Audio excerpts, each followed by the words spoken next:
The Epstein access is set to carry out the most blatant false flag in human history. I found this on X.com, and I agree with the author of this article on X. There is a false flag coming, and you can bet that Israel will be the perpetrator. Iran doesn't have to activate any sleeper cells in the US or anywhere else, as it's already holding the world at their mercy with the blockage of the Strait of Hormuz. All the signs are that the Epstein access is about to carry out a false flag to justify ground troops in Iran, or worse. They know they can't achieve their regime change goal through airstrikes alone, and the public won't support stronger action unless there's a powerful justification, such as a mass casualty event that they can blame on their enemy. Yep, that's what they do all the time. And Israel and the US are two of the best in the world at it. So my hope is that by raising our collective voice and letting them know we're on to them, we can stop this madness, but I suspect it's already too late. Yes, it is. Unfortunately, it is. The decisions have already been made. The playbook is already in play. So the U.S. media is hyping the incoming Iranian drone attack like it's a major sporting event. Remember a couple of weeks ago, and they were constantly talking about this? It might as well have been an on-screen countdown. Any second now, they kept telling us on every news channel, from Fox to CNN. And now they're coming up with something completely ridiculous. From WMDs in Iraq to Iranian nuclear vests. This is the stupid part. Nuclear vest. Really? How threat narratives shape wars.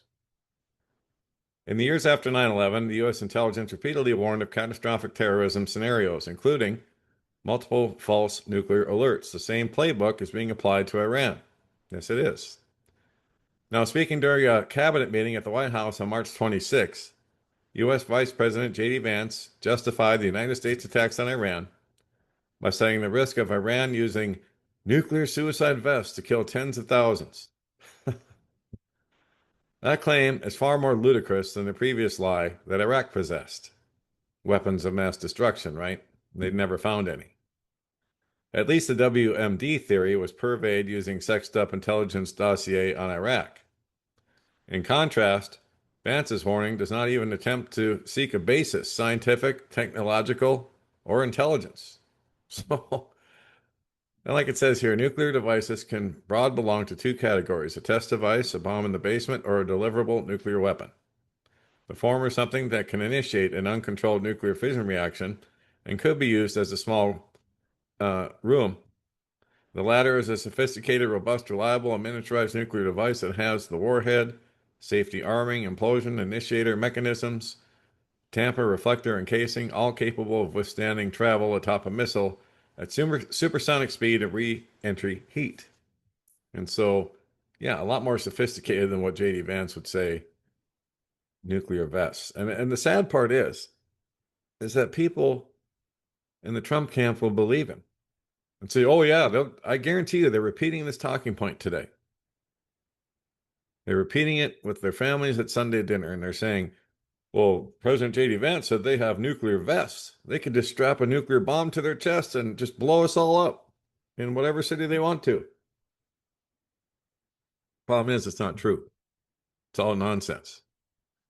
Experts in intelligence reports indicate that the concept of a terrorist using a nuclear suicide vest, a wearable, deliverable nuclear weapon, is a myth with no basis in scientific or engineering reality. Experts clarify that nuclear weapons cannot be miniaturized to the size of a vest.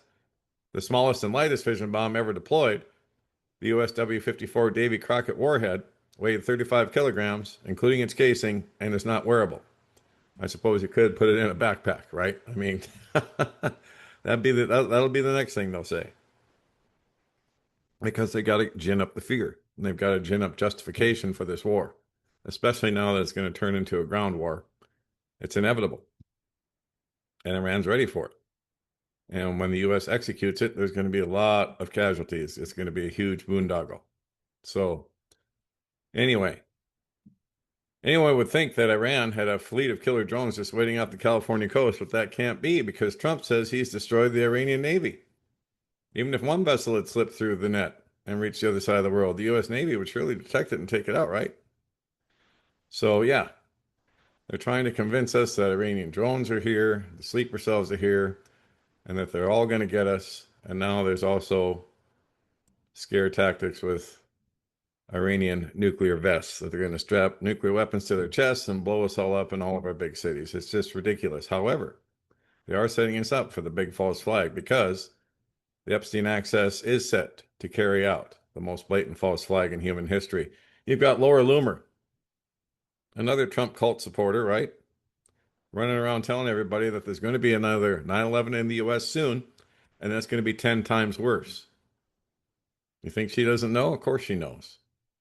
That's why they have her out there talking about it. So, wow, guys, time to get ready because it's coming to the so-called homeland here in the United States. Very, very